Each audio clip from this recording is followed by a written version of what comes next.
First news বাংলার সংবাদে স্বাগত জানাচ্ছি, সাথে আছি আমি ইশরাত জাহান। লস এঞ্জেলেসের চলমান দাবানলে মৃত্যুর সংখ্যা বেড়ে 25 হয়েছে।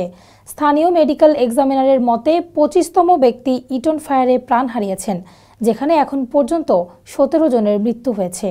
লস এঞ্জেলেস কাউন্টিতে প্রায় 82,400 মানুষকে নিরাপদ স্থানে সরে যেতে বলা হয়েছে এবং প্যালিসেডস এবং ইটন ফায়ার জোনে সন্ধ্যা 6টা থেকে ভোর 6টা পর্যন্ত কারফিউ জারি করা হয়েছে। প্রতিবেদনে জানবেন বিস্তারিত।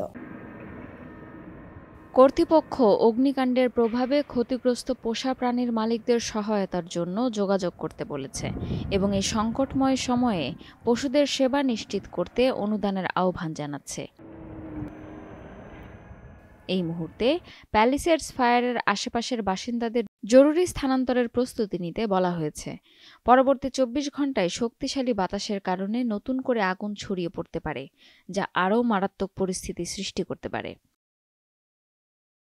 এই সময় দক্ষিণ ক্যালিফোর্নিয়ার বিভিন্ন জায়গায় দমকল কর্মীরা আগুন নিয়ন্ত্রণে আনতে নিরলসভাবে কাজ চালিয়ে যাচ্ছেন।